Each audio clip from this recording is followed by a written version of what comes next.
Hey, this week on the 167, I'm joined by Carissa, and we're going to talk about marriage and how the purpose of marriage is about our worship of God and reflecting His good character. Welcome to the 167. 1, 2, 3, let's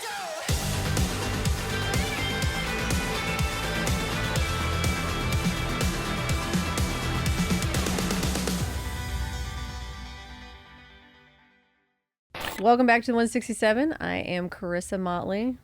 This is Lucas Motley. Ew. We are here today for your follow-up episode to Sunday's sermon. So, first of all, we're going to do some shout-outs. Yes. We're going This past Saturday was graduation at Gardner Edgerton High School, so I thought, let's just shout out all the graduates. shout out all the graduates. So I know you listening from all over the area. I think it was everybody's graduation over the weekend. So if you graduated from high school, Nice job. congratulations. Actually, what I'm going to say is, well done, parents of graduates. You did it. You did it. All of the reminders of not turned in assignments, all the times you had to take their gym shorts to school so they could get a Lunches. dress grade in PE. Take their lunches, all Time the they forgot things. So lunch money, paid you know, those bills. and now you can delete your Power School account for that kid, Oh my gosh. and maybe your band app. How many apps are we going to How many delete? apps do you get to delete? That's a banner day. Congratulations to you. You made it, parents. Good of job. seniors. All around. Deleting apps is so satisfying, right? Oh, yes. Feels so good when you don't need that app for your kid anymore. When Evie quit playing on her soccer team, I was like, delete this team chat. I do not want this anymore. So it feels good. All right. So we are in our series, Family meeting. Family Meeting. And the family meeting is about kind of looking at what does God say in the Bible about families, right? Yeah. Parents, children, marriage. Well, because culture has, I feel like, pretty successfully twisted that stuff by now. Yeah. I remember in the 80s and the 90s, it was like, people were like, oh, the family. And I'm like, come on. And then, you know, when you're 45, you go, oh, yeah, no, that's a huge change. So yeah, I think it's been interesting to examine some of these things. And I know last week Trudy and Rick were here. Trudy did a great sermon about just being like, what is a woman? What does it mean to be a woman? How did God design women? And I thought that was great. She had some great things to say about that. So we'll have a couple more weeks in this series, right? Yeah. Coming up after this. So we're going to just hit on a couple things about marriage as a follow-up to what we talked about on Sunday morning. So just... It's a great message, by the way. It was great. Yes. Also great all around. Thank you. So I thought it would be interesting just talking about both of our parents have stayed married, like both of our sets of parents. My parents have been married for 45 years. Yours had past 50. Yep. So what were some of the things, we talked on Sunday, like our narrative or our expectations of marriage get shaped by kind of the things we see. So what were some of the things that shaped your expectations or view of marriage? Like maybe from growing up or things that also that you saw? I think that my family, shaped me as well, but I think also my friends' family. Okay. So like I had friends that were from good home lives. I've had friends that were from kind of sketchy Yeah. home lives, and it was weird to grow up in like we were kind of the stable household. Sure. So and I had friends that also had stable households, but by far we were probably the most conservative valued, like parents stayed together kind of thing. I had friends with step parents, things like that.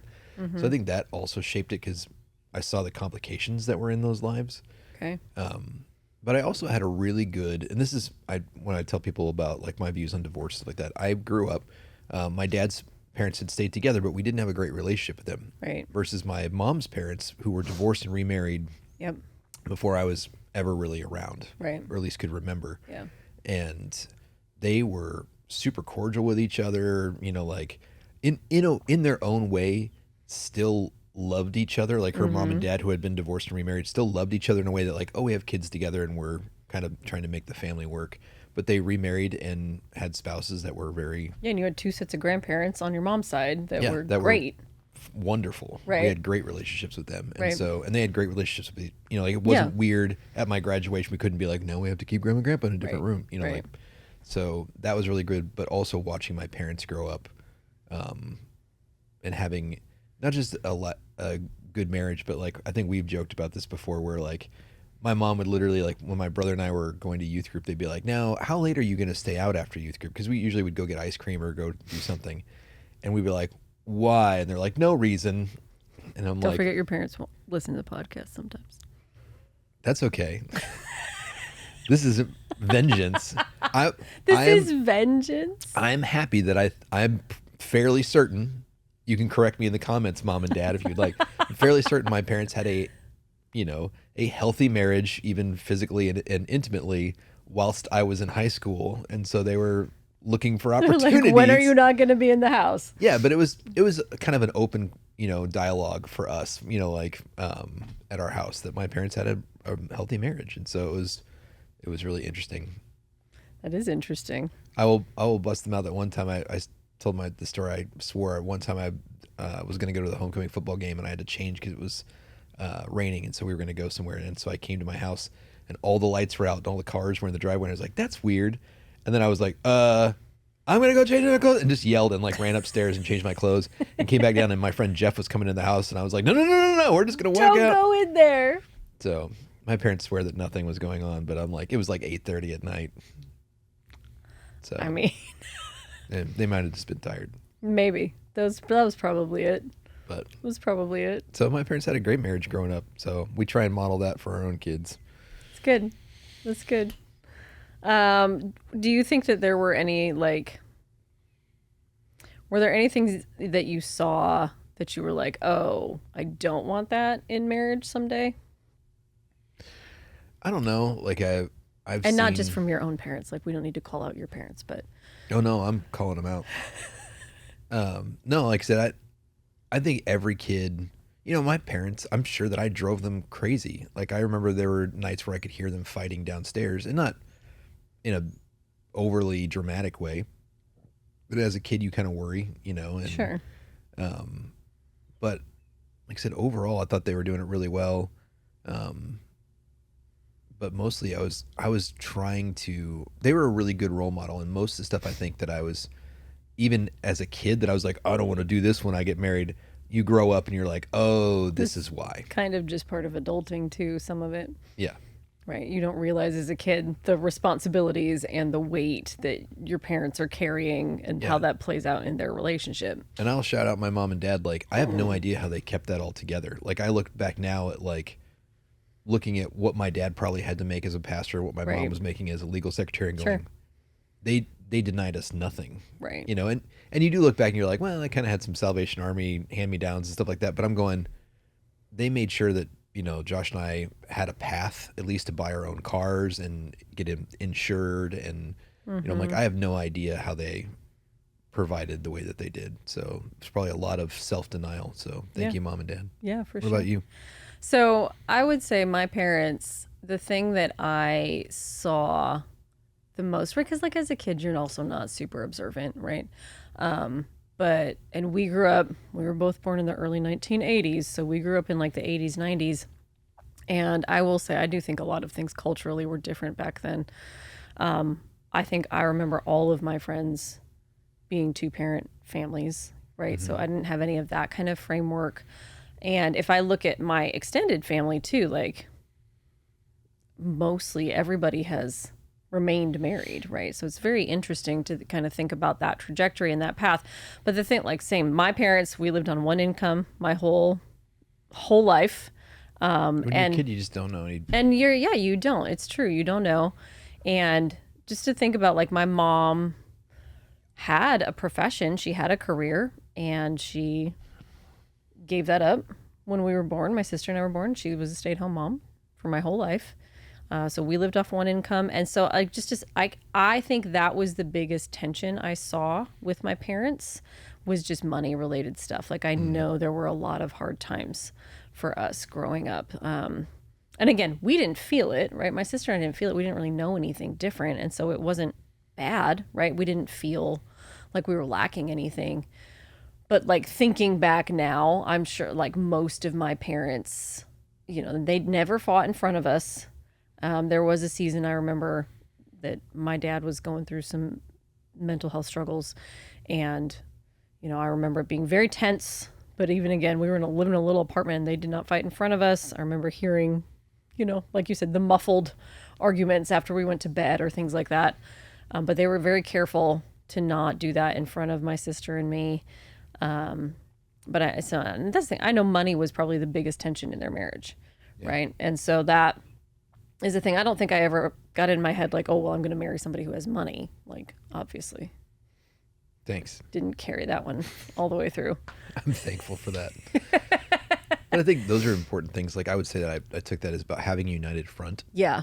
Like I'm sure there were times where I was trying to pit my mom and dad. Well, dad said this, but mom said that. For sure. And yeah. My parents were always Yeah. at least trying their best. Right. In my perception, they presented a united front, and I think Yeah. we brought that into our marriage. Yeah. Well, we've tried for sure.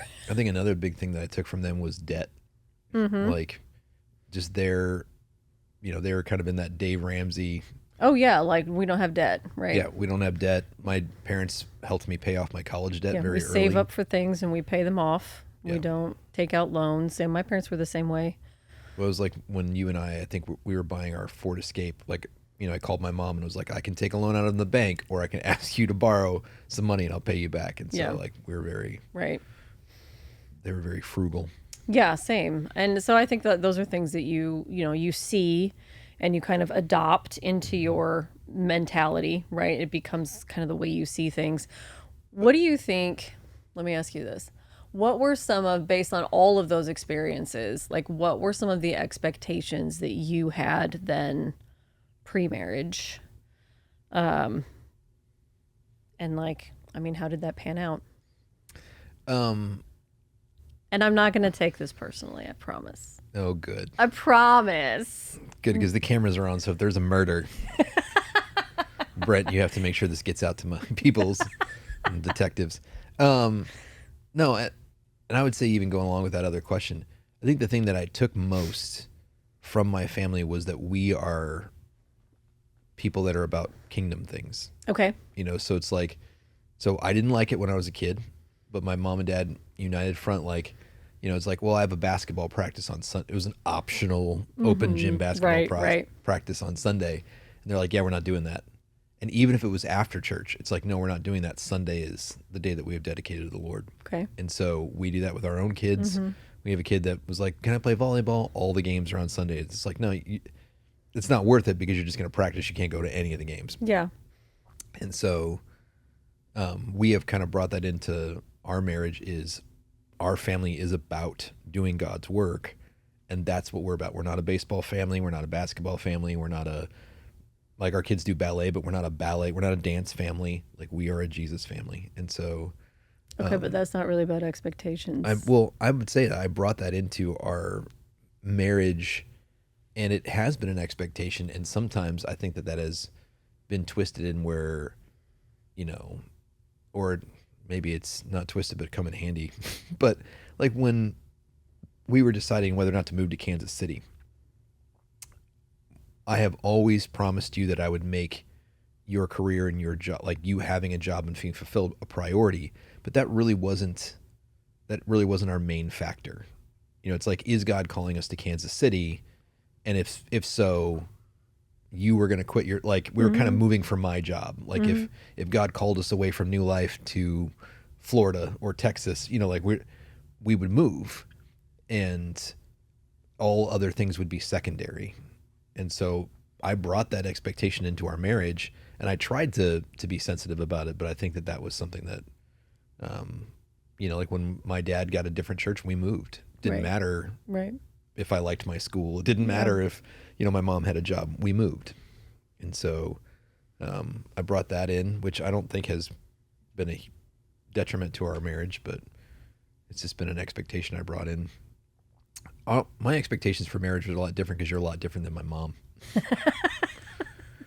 So if you guys don't know, like during the beginning of dating Carissa, her and my mom, two very strong women who are trying to figure out how to live with each other. Yeah, fighting over me. The first time we met, we played poker together. That was terrible. Chris has stabbed me in the hand. I did not, but it was terrible. I hated that so much. It was like her and Kathy going heads up, I Texas hated Hold'em. it. It was the I was worst. like, one of you is gonna die. It Here. was the absolute worst. Me and you and your brother and sister-in-law and your Yeah. parents. And like I would say that I brought a lot of that stuff into our marriage where I'm much more confrontational. Yeah. You are not very confrontational, so No. we had to work a lot of that stuff out. Yeah. Yes, I was going to say that was one of the things that I think you had an expectation of how we would do conflict, Yeah. for sure, that was much different than mine. So, We would each lay out our argument and fight for our opinion, and whoever was right would win. how did that play out for you, Lucas? Not very well. Not, it has not actually happened like that anytime in 18 years. I mean, I tried. You did at the beginning, and I would like shut down completely. It's like, oh, this isn't working. And it would be the like, I will give you my response in 24 hours. You know, like I can't do that. And so like that for me was surprising because like we've talked about before, I did not grow up in that kind of environment at all. So I did not know how to do that. And I think that was like, I don't know, thinking about expectations too, it's like, I don't want to say I had rose-colored glasses on, but I think I did have certain, like, maybe views of how, like I said, how certain things would go like that, how we would have conflict, how, I don't know, how we would, you know, love languages are really interesting. It's like, oh, we took our love language test in our premarital counseling, and so it was We like, got this. we know what we're doing, and these make sense. And then, like, in real life, they're different than just what you read in a book, right? So it was like quality time is one of my top ones. And so just like figuring all of that out, right? Because you're not dating anymore where it's like we're spending all of our time as quality time because we're valuing it, right? And it's like important. And then suddenly you're married and it's like you're together all the time. So now what's quality time and what's not? So just shifting those expectations too. I think that was hard. Yeah, and I think that, I mean, we never moved in with each other or anything like that. And so I think everybody goes into marriage thinking like it's going to be like dating but better. Right. Like it's going to be like dating except you don't have to go home at the end of the night. Right. It's great. You just get to stay. And it's like, the whole oh, time. that's not what it Yeah. is at all. Like I went through that thing where that was a lot for me. Like I had to be like, hey, I need to get away for a little bit. I needed alone time. I needed recharge time. We went through all kinds of like I would say our first year or 2 years of marriage was a tough adjustment. Yeah, for sure. So we were both very independent people. We got married when we were 26 and 27. And so we had established our own lives and our own routines Right. and our own dishes, which I had to give up and I'm not bitter about. But like we had our own stuff. You forget about that? You brought up the dishes. I had really nice dishes. He had really man dishes. They were very manly dishes. I and had I silverware didn't like them. That you could take the spoon and scoop ice cream with it and it wouldn't That's bend. his, It was he's great. still talking about this I know. 18 years later. Those spoons, man. I forgive you in the name of Jesus. Oh, brother. I reject bitterness. So, but I mean, like I'm we super did. We glad had that's on the internet right now. That's excellent. going to be great. But no, like it was that like we had to give up certain things. We had to Yeah. adjust to living together and to Yes. being together. And Yes. I think those were big adjustments going in because I just thought it was like, oh well, you know, I'll just get to do whatever I was doing before, Right. and And have a wife. have a wife, Yes. you know. And it was, you know, that first year you quit your job to come to our church, and so we had to go through that adjustment of you finding a different job. You went back to school. Like those were really hard times. I remember you kind of coming home sometimes just in a puddle, and I was like, I cannot go play video games. I have to scoop my wife up the floor and console her, knowing that you gave that up for me. And then what am I going to do about it? How do I help you process that? Right. So that's a lot. It was a lot. I would agree. Yeah, I was working a really crappy job while going to grad school when we got married. And then also adjusting to all of this. Yep. And then coming to my church where my Yep. dad was my boss and Yep. our family was the pastor's family. Yeah, it was a lot for sure. I think so. There were a lot of surprising things, a lot of things that I was like, "Oh, this is not how I expected it to be." And again, just I am the kind of person who, like, I build up expectations too. Like, I get an idea in my head of what it's supposed to be like. And so anything that's not exactly that, right, then that's like, oh my gosh, right, crushing. So that was a whole thing I've had to walk through myself personally about everything, right? Not just you, not just our marriage. Well, and I will say this. Hopefully, this brings comfort to people in marriage. If we don't like this, Brent, you can edit this out later. But he won't. Dang it.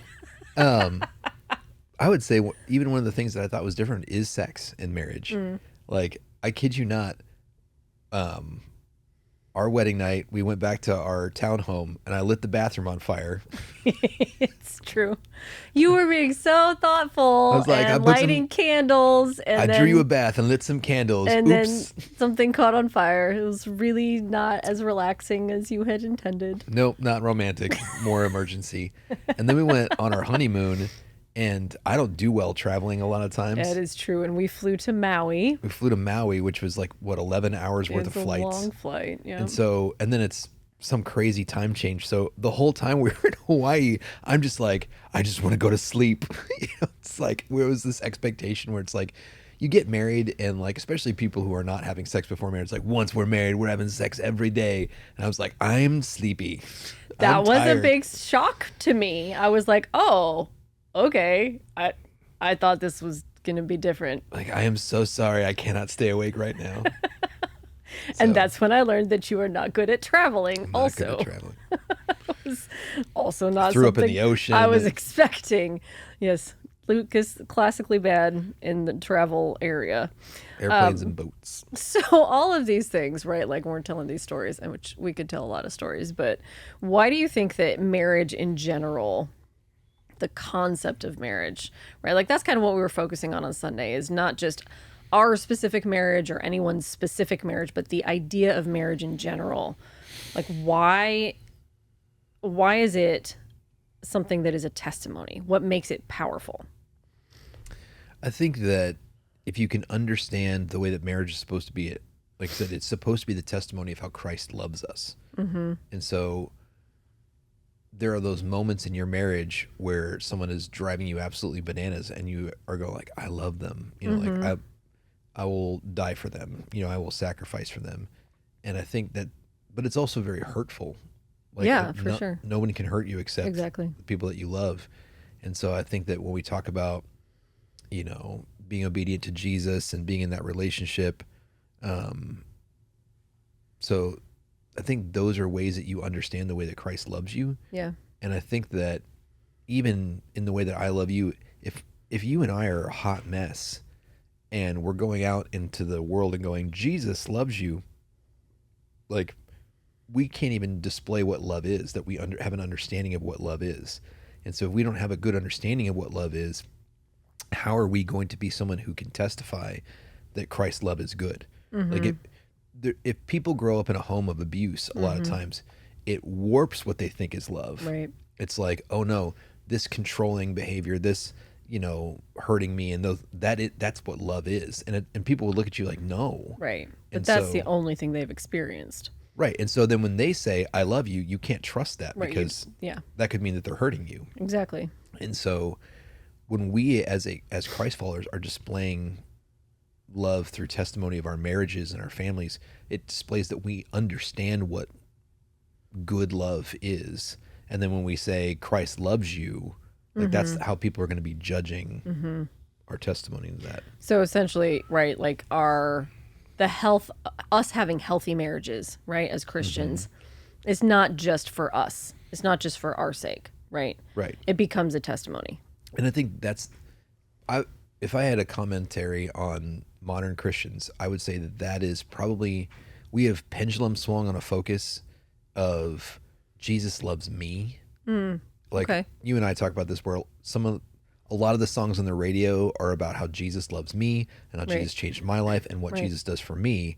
And it's Right. like, that's nice, Right. but the purpose of our lives is to glorify Christ. Yeah. And so it's supposed to be our love and our reflection of him.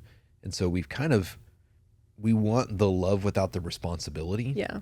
And so marriages are supposed to be something that reflects and testifies to God. Yeah. And we've lost the thread of that, where it's like, well, God is here to make my marriage better. And it's like, well, God does make your marriage better, but he's given you a lot of wisdom in the Bible. He's Right. he's teaching you how to do this. And the more that you Right. behave like that, the more that you act like that, the more you let the Holy Spirit transform you in your marriage, then that testifies to the Lord, which is the important thing. And then as a byproduct of that, Yeah. you get to live in a healthy marriage. Right. And I think, like, going back to where you started that thought, again, there's so much. It's God loves me, God gives me this, God blesses me, versus what do we give to God, right? How do we honor God? How do we give glory to God? And, like, I think that is kind of what we were talking about a little bit on Sunday, was the idea that, like, we love the concept of unconditional love. Right. Oh, God loves me unconditionally. There's so much relief in that, right? That I think, like, if you understand the depth of that love, right? Like the Romans 8, neither height nor depth nor, whatever, nothing can separate us from the love of Christ. Oh my gosh, that feels so good, right? Right. And so I want that from you, Yeah. right? Because then, like, no matter what I do, I feel assured that you will love me.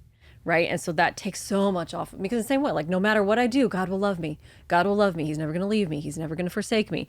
And so it's like, no matter how, awful I am, like, God's still there. And that's true, right? Like, that's true. That's the story of the whole Old Testament, right? God's there for the Israelites. He keeps saying, come back to me, come back to me, come back to me. I still love you. You're still my people. But, like, I think we get so caught up in, I want to receive the unconditional love. I don't want to have to give the unconditional love. And so if I'm expecting that from you and you're expecting it from me, then neither of us is giving it, right? And so then we get into, like, then we're both really just focused on our own needs and our own selfishness. Well, and it's supposed to be a reversal of that. So we talked in the sermon about Genesis 15, where when God cuts a covenant Right. with Abraham, he walks it alone. Yep.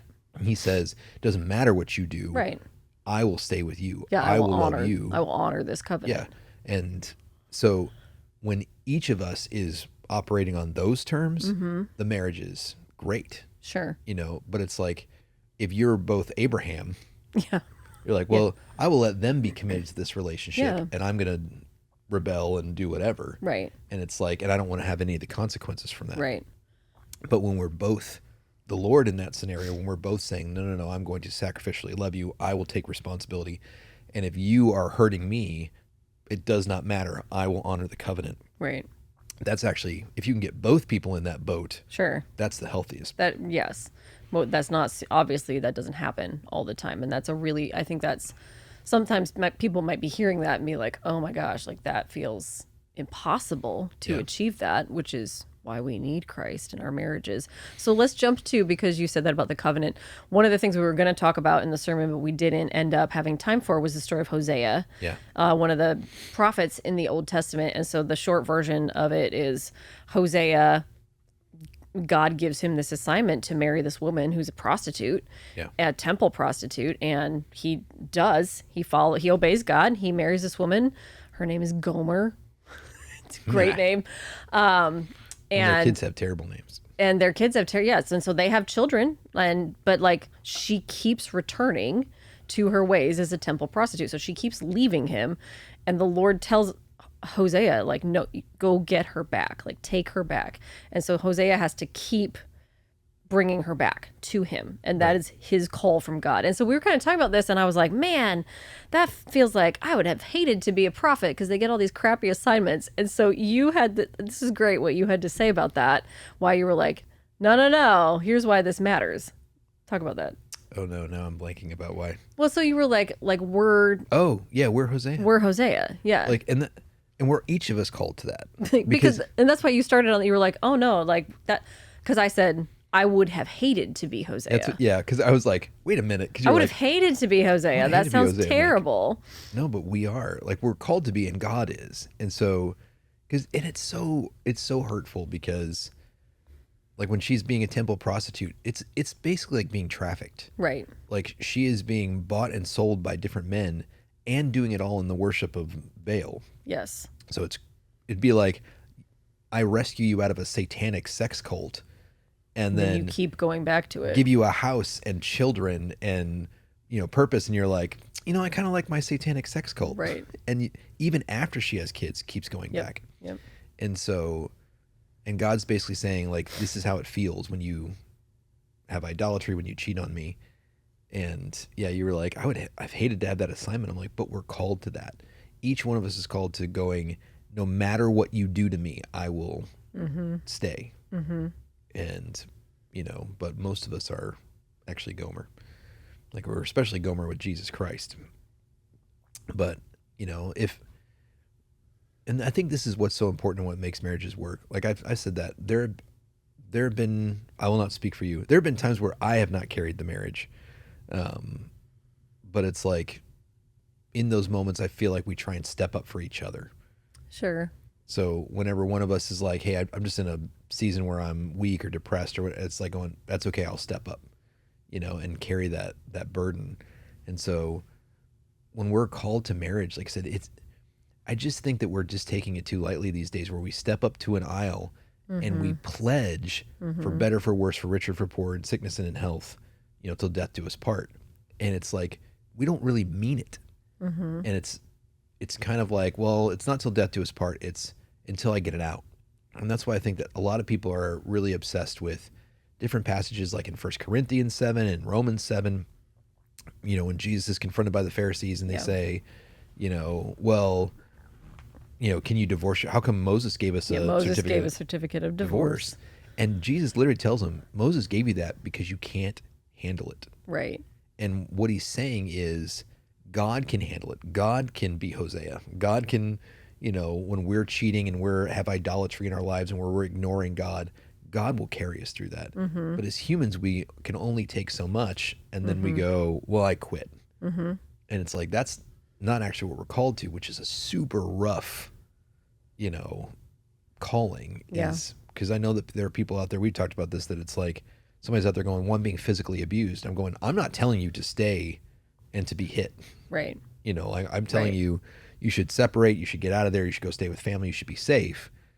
But I have so many people that come into my office and they're looking for me to green light a divorce. And I just have this confrontation or this conflict in my heart where I'm going, man, I would not want to be enduring what you are enduring. Right. I would not want to be with a spouse that's cheating or, abusive or any of those things. And that's really hard. And I'll look at them and go, I cannot green light that. Like, if you're asking me what God has called you to, it's to try and witness to your spouse, who I would say at that point is an unbeliever. It's like just to try and witness to them, to try and be Jesus to them. And then if they divorce you, that's really not your fault. Sure. And so then we pour grace on it and we continue on. But that's why there's never been an instance where somebody comes and says, what should I do, Pastor? And I'm like, yeah, you should get divorced, because I don't feel like I can in good conscience recommend that.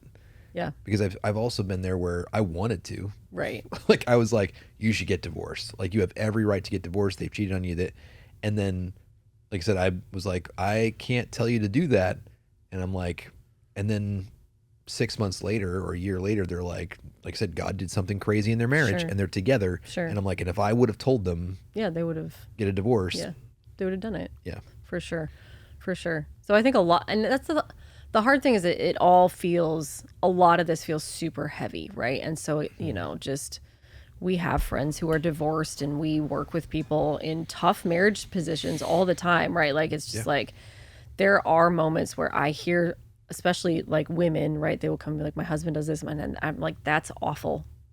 And it is like, that's terrible. Yep, you were not made for that. That's and not I what marriage wish is supposed that to be. wasn't happening to you. And that's not what God wants for your life. And that's really, really hard. And you and I have had this conversation, being in freedom, like leading in freedom for as long as we have, that like, there have been moments where I've come to you and I've been like, I'm just supposed to tell her to stay, right? Like, this is terrible. I feel terrible saying that, right? Like, there are these moments where I'm like, oh my gosh, like everything in me is like, no, like get out, get out, get out. So I do think there's, you and I have talked about, if you are not safe, it is okay to separate from that situation, right? God does not say stay somewhere that is not safe, right? But all of it feels like it does get really messy. And like, I think you made such a good point with that when you were talking about God cutting the covenant. about how like, God walks through this aisle that is bloody, right? And so like things have died. So this cost something to make this covenant. And so it's like a life and death covenant. And so God walks down that aisle and he says like, I'm committed to this for the rest of time, even if you're not. Like we go, oh, like that feels really heavy, right? I know, and that's what I think is like, how many people would get married if that was the oath? If you walk down the aisle and It was a blood oath.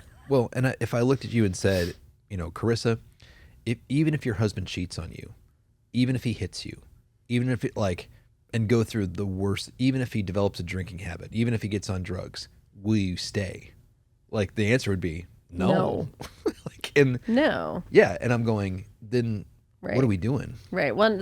Sorry, I forgot to finish that point. It's like, but you were talking about how like, because so the animals are cut in two, right? And you're saying like, that's the price of divorce, Yes. right? Like it is the separating of something. It's the cutting apart, right? That it was something that wasn't supposed to be separated. Yeah, in the That's why Sermon it on the Mount, hurts. and when the Pharisees confront him, Jesus says the same thing. He says, I say let no man separate what God has put together. And he says it's in Ephesians, it's all over it's in Genesis. Mm-hmm. But you're going to leave your family. Mm-hmm. You're going to be joined to this person and you become one flesh. Yeah. And so it's that picture of the covenant where the cow has been cut in two pieces. Right. But then it's the whole cow. Yeah, and so now we're going to make a covenant Right. that we put it back together. And if we break this, it's literally trying to cut. I remember it was so funny. The first time I've ever seen this was our friends Austin and Alexa, where usually people have a unity candle in their ceremony or like a sand. Yeah. And they did peanut butter and jelly. And I had to write a thing in my sermon about it, but her family made homemade bread, his made jam. And so during their ceremony, they spread peanut butter on one side and jelly on one side, and then they put it together. And it's like, when you pull that sandwich apart. There's jelly on the peanut butter on the jelly. Like it doesn't separate cleanly. Right. And that's what divorce is. Yeah. And so that's what, people are like, are you, condemning me for divorce? I'm like, no. I'm just saying you were never made Right. to go through that. It's not going to be a clean separation. Yeah. Especially if you have kids, you're going to be in court for the rest of your life. Yeah. So that story just of Hosea, again, God includes it in the Bible, right? So we're supposed to look at that and understand not just something about God, but something about marriage. And I would encourage you, if you're going through that, if you're going through a hard time in your marriage and you're thinking about divorce or you have been divorced, to again see the parallel there between God of going, hey, listen, I know you're going through a hard time, but I want you to know that God loves you this much. Yeah. That Yeah. even though we cheat with sin repeatedly, Right. we sin against God constantly, Right. we're constantly rebellious. He will never leave us nor forsake us. Right. He is not. So one of the things that we talked about too on Sunday was the idea that marriage is about sanctification and not satisfaction. Yeah. So let's kind of talk through that for a minute. Like, what does that mean? How does marriage sanctify people? Like, what about marriage is sanctifying? Well, yeah. Sanctification, first of all, if you missed the sermon, sanctification is the process of becoming more holy, Right. right? And Separating from sin and being transformed so to be more Christ-like. to be more Christ-like. Yeah. And so, again, it's an expectation in marriage. And I think that I went in to marriage with a certain amount of this, where it's just like, oh, we get married and we're good. Like, Sure. we will be the same people, Yes. but married. yeah. And that just doesn't happen. 10 years in, you're completely different people. And for some people, I would say maybe some of the conflict in your marriage is because you're trying to be the same person. And I even see that. Or expecting of each other that you're Yeah. still the same person. And you expect, and some people do that where, like the other person grows and they go, well, wait a minute, this isn't the person that I married. And I'm like, yeah, you grow. You're supposed to Yeah. change. And hopefully it's not, this isn't the person I married in the bad way. Which also happens. Yeah. Yeah. You're not the same person I married. But I've seen that with couples where, all of a sudden one of them gets radically saved and the other person's like, well, wait a minute, I didn't sign up to go to church, Right. Right. And so, and you and I have talked about this where, I have a lot of young ladies that are like, ugh, these young men are just kind of tools. Like they're just not very mature young men. And I'm like, I've talked to you about this. I'm like, I think there's a civilizing effect that women have. Like, if there's no woman involved, the guys are just going to be guys and be idiots. And it's like you put a woman in the room and all of a sudden they straighten up and they're like, oh, now I have to impress this woman and I have to. Well, this is the thing we talk about all the time, that you always say if you weren't married, you would live in like a studio apartment and have a mattress on the floor. Yeah, I told Chris, I'm like, I would live in a cardboard box. You know, I would but have a really nice TV. you'd have a really nice TV and like a blow up mattress. Yeah, I would have a gaming system and a really nice chair in the living room. And like you can go to any guy's apartment and that's what it is. It's like some kind of chair that they're going to game in. And then whatever their gaming thing of choice is, nice TV. And then like there's no curtains on the windows. So That was actually a thing we fought about, was curtains. You hated curtains when we got married. Oh my You would gosh. not let me put up curtains. they're so girly. They're so girly. Blinds are fine, but Sorry, sidebar. One of my expectations when we got married is that you would let me just pick all of that stuff and that you wouldn't care. I know. And that was not true. That did not happen. You cared a lot more than I wanted you to care. I was raised by my mother. I'm of the tents. I'm Jacob. I expected you not to have opinions on those kinds of things, and I would just pick everything that I wanted. I just happen to have good taste. That did not happen. Yeah, with your massive spoons. But I would say that about, kind of sanctification is that civilizing effect on each other. Okay. Is that it's what the Bible talks about, iron sharpens iron. Everybody loves that in men's group. Yeah. Right. Oh, Yeah. iron sharpens Right, iron. right. And I'm like, no. The sparks fly in marriage because you are in an enclosed space, in close Yeah. proximity, Yeah. sharing a bank account. Right. Like if you had to do that with a buddy, and like, It'd be a lot more tense. which people do experience that with roommates. Sure. Like when your roommate leaves moldy stuff in the fridge for 2 days and then you throw it out and they're like, what happened to my sandwich? Like, Yeah. you get into it. Yeah. And so, when you're sharing a bed with that person, it makes it even more intense. Right. And so Right. I think there's this sanctification process where it's like there's this conflict, and either that's going to make you better as a couple or it's going to break you. Okay. And so I see that with our relationship with Jesus Christ as well. The more that we try and live up to the law, it will break us. Yes.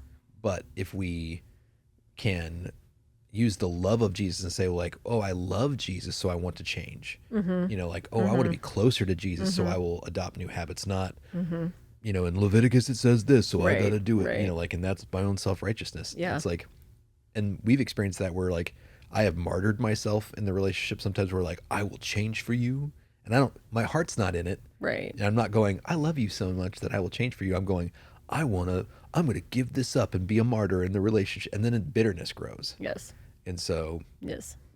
there's a lot of that happens. But that process of sanctification, I think that marriage will sanctify you.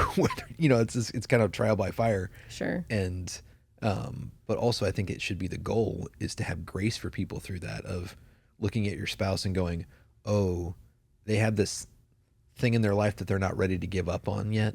And I'm going to be patient and walk them through that instead of. Yeah, well, that's what I was gonna say. Like, what do you think about? So this happens a lot too. Like you said, one partner, one spouse starts to progress, right? Starts to move forward in their relationship with Jesus. Like they're in a sanctification process, but the other spouse isn't, right? So like, let's just say it's a lot of times it's the wife, right? Like women, we sometimes come to those things of faith sooner than husbands. And so like I hear a lot of women like, oh my gosh, my husband's just not the spiritual leader. My husband does this, my husband does that. Like I'm trying to move closer to Jesus, but he's back here, right? Like we're not moving at the same pace. We're not moving. So she's on a sanctification journey, right? Like she's changing. It's a process. Again, she's in the process. He's not. Right. So obviously that's going to build a lot of tension between the two of them. So what do we do in those situations? Right. Like if your marriage, and again, maybe it's not exactly the idea of being unequally yoked, but it's similar, right? Like if you're not quite at the same level, what would you say to people who are in that situation? One, whether it's the guy or the girl, you need to check a couple of things. One, you need to check if this is a thing that's happening in your life to gain the upper hand. Okay. And then the other thing is I would encourage. Like that's the thing. It's just like anything else. Like you can encourage someone to come and experience Jesus Christ with you. You can't make them, Well, yeah, and you for can't sure. guilt them into For it, sure. and you can't shame them into it. You know, so it can't be, well, we're all going to church and you can stay home and watch like it has to be like, you know, honey, it would just really mean a lot to me if, like I wish that you would take the lead more. I see that you're a big, strong leader. You know, like I wish that you would lead spiritually. You know, like I know that sounds patronizing or what is it the other way? Yeah, condescending. Condescending. But I'm like, it really is that. It's about speaking stuff. Like men don't respond well to shame or criticism or whatever. They respond to that if it's like their coach. Like their coach can yell at a football team and be like, "You guys suck. Play better." And men will go, "We do suck. Let's play better." Yeah. You know, like, Yeah. but they'll get angry. Yeah, They do that through anger. right. And That's so, a motivator. yeah. So you don't want that in your marriage. No, exactly. And so the other thing that, like I said, men respond to with women is basically like, if a woman's like, "Oh, you look at these muscles," like something comes alive in you, and you're like, "Oh my goodness, like maybe I can go to the gym more." You Yeah, know, like, yeah. and that's the thing. It's like you'll see that response from men. So I would encourage you to do that. Same with vice versa. If the guy is progressing, you know, he could say to his wife, not, "I'm the leader and you have to come to church." It's just like, you know, it's kind of the opposite of going, "Hey, I think that our intimacy in our marriage would be better if you let me lead you in this area." Sure. But either way, the thing that you have to watch out for is the leapfrog thing. I see this a lot of times in relationships, whether it's men or women, but we'll do your example. It's like the women are like, "Well, I'm progressing and he's not progressing." And then all of a sudden something happens and he catches on fire with God Yep. and passes her Yeah. and then tries to lead her. Yeah. And she's not used to that. Right. She's had to do it, Yeah. right, for the sake of the kids or whatever. And so she's been in that role. And so once he actually steps into it, it's really hard Yeah, to she doesn't want to step stop out of leading. it. Yeah. And Yeah, so she for doesn't want sure. to give up control of that because it feels sure. scary. Yeah. Yeah. And so it's like, if you want that, you got to give that. Yeah. And so I see that a lot of times where you have like the men kind of surpass the women then, and then all of a sudden it's like the whole thing breaks down again. Right. But So overall, this kind of, again, sanctification is a process, and I think marriage is a process too. Like I don't think there's any thing we could have done before we got married to feel 100% prepared, right? I think having kids is the same. It's like it doesn't matter how much you read about it or watch videos or learn. It's experiential. Like you're only going to learn once you're in it. Yeah. And so I would assume there's still going to be things we're going to improve upon over the next 20 years, right? Like, and in the 20 years after that, because we're going to be married for a long eternity. time. Because we're still young. We still got lots of time left to be married. But like, I think there's also a danger in the idea that like, I've become sanctified and so now I'm done. Right. And so like, I think we can feel like that in our faith sometimes, and our relationship with the Lord is like, "Oh Lord, like I'm good, right? Like I've hit all the benchmarks, and Right. like we're in a great place." And so I kind of turn off that mindset where I still have sanctification to go through. And so I think we can do that in marriage too. I think that becomes really tricky to be like, "Oh, like we're good," and then we just coast through it. especially if you're comparing yourself to your spouse. Sure. If it's comparative, again, we talked on Sunday about that commodifying and Yeah. that scale of going, Yeah. as long as it's a power struggle, if it's just like, "Oh, well, I'm doing better than my spouse, so I'm good," you might be plateauing and just, coasting. But as long as you've got one leg up, or at least Yeah. in your mind, you've got one Yeah. leg up on your spouse, Yeah. you're fine. But it's like, that's even the challenge. Like when people are saying that, like, "Well, my marriage is not doing well. He or she is doing this, and I don't know how to cope with that." I'm like, that is an area that you're going to have to level up. Like whether it be patience and long suffering, or humility, or self-sacrifice, or Yeah. learning to evangelize your spouse. Like Yeah. that is a area that you can continue your sanctification and level up. Right. But like I said, that's kind of where we are, where it's like going, well, I feel like I've run out of patience, or I feel like I've done, and I'm going, that's not like Christ would never look at you and go, "Well, I've run out of patience." Well, and in our flesh, in our humanity, that feels like, yeah, we cap out, right? Like Yeah. there's that moment where you're just out, and then you have to take that to the Lord and be like, hey, I'm all out. I'm all out of steam on this. I don't know what else to do. And that's where, again, having a relationship with Christ is super important, because in our own strength we can't continue, right? Like, Yeah, that's going to be the fruit of the Spirit. It's yeah, not gonna be your patience own is a fruit of the Spirit. It's not a fruit of me. Like, I don't work harder in order to long suffer better. I have to get that from the Holy Spirit strength. Right. in order for it to be successful. And you wouldn't do that in other areas. You wouldn't say like, well, my max bench is 200. So that it's going to be that way for the rest of my life. Yeah, it's forever. Like, no, now you have to figure out how to push past that. Sure. But also, I know we're talking about the struggle of this, but marriage should be fun too. Yeah, it's supposed to be good, Yeah. right? And that's the thing I've been on all year this year, is just like, I just want people to know it's supposed to be good, right? It's, yes, I mean, it is hard, because when you have two imperfect people trying to be like walking the journey of sanctification together, yeah, that's going to be hard. You have those two people, and then you bring other little. And then you have other humans in your house who are insane. They're just. And I'm not saying this mean. Children are ignorant because they don't know. They don't know, and you're teaching them, right? And so Sometimes they don't want to be taught. Oh my gosh, so much. But but yes, I mean, So that part of it's hard. It is but hard. I will just say it, like, over the weekend, our oldest daughter broke her leg very badly. And you were at the hospital with her for 2.5 days. And I just really had this moment of, oh my gosh, I'm so thankful for you. I'm so thankful for you being willing to do that, first of all. Right? Whereas, like, I'm in the hospital going, yes, I'm sleeping in a chair in the hospital, but Carissa's at home with the kids. Right. And I was like, I'm so thankful that you were there to take care of her.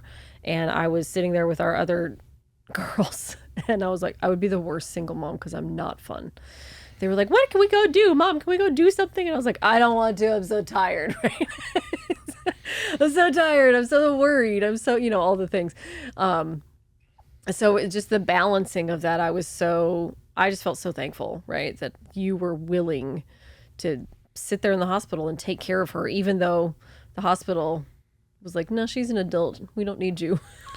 But that's, that again, that role of marriage is that, like, we have such a good partnership, where I think we balance a lot of those things really well. Which I think that was a huge thing. And I know we talked about this in the marriage thing. We've talked about it before.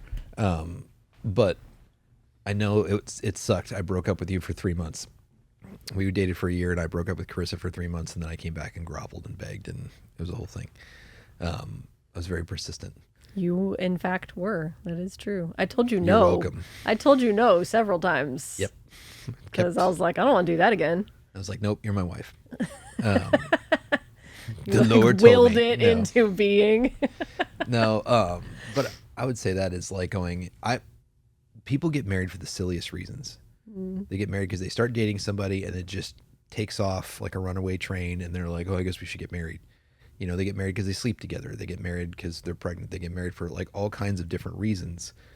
And it's like, when you are picking a spouse, if you are not aligned on your mission, it's going to be so much harder. And so, like, that was like the thing where Chris and I were dating, and predominantly the reason you just said, you're like, oh, I'm not a fun mom. And I'm going, most of the time where we were trying to have fun, I'm going, come on, Carissa, let's go do this. And you're like, no.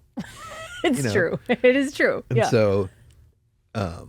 so I was like, I want someone who's more fun. want someone who's fun. and spontaneous. That's not me. stressful. That's not me. Yeah, because then if that other person is spontaneous, then I have to be the responsible one, and that's stressful. And so I realized that basically I was like, oh, here's a girl who's doing ministry, like, and so very much I like, not that you were gorgeous and I loved you, but really looking at it from a perspective of, oh, we would make a great partnership. Mm-hmm. It's like we both understood each other's values. We were both aligned that we wanted to do ministry, and like marrying somebody who's doing ministry is you got to be in it. Yep. And so many times, like, what I really want to convey to people is not like, hey, once you're in marriage, here's how you fix your marriage, or here's how you avoid divorce, or here's how you get remarried. But for especially people who are listening, to talk to young people and say, like, listen, the things that you think are important are not as important as you think. It's like, we both like Frisbee golf. That's not important. Eventually you won't. Yeah, it's not important necessarily that you have shared hobbies. You have the same hobbies. We have zero shared hobbies. None. Yeah. I mean, literally, we were trying to think about what do we Eating. what do we do together. We don't have any shared hobbies. Yeah. That doesn't mean that we don't have fun dates, Right. but we just don't like go golfing together. No, we don't go golfing together. You've been trying to get me to snowboard for 20 years. I know. You don't play World of Warcraft. I don't game at all. So, Our 9-year-old's better at video games than I yeah. am. And it's like, it's fine. And so those things aren't important. What's important is clear communication and conflict resolution and being on the same page with your religion and, you know, your faith and like, and having a common direction in life and, you know, like understanding how money works. Right. You know, like those Yes. those are things that if you pick somebody like that, and like we have changed, you know, like I joke that I used to weigh 125 pounds when I graduated high school. Like your bodies are going to change. Oh, for sure, yeah. And so Everything changes. yeah. And so all of that changes. So what's really important is being on the same page in those important areas when you're picking before you make the Right. till death do I part. Right. Is why on earth are you getting married? Are you just married because you've been dating for 6 months and you feel like that should be the thing because you're Twitter pated? Yeah. Because we're so in love, and it's like that's not going to sustain you Right. for 40 years. Right. Right. So with that, again, so we've been talking about like this just I think culture has so corrupted what marriage is for, what it's supposed to be for, what it actually is.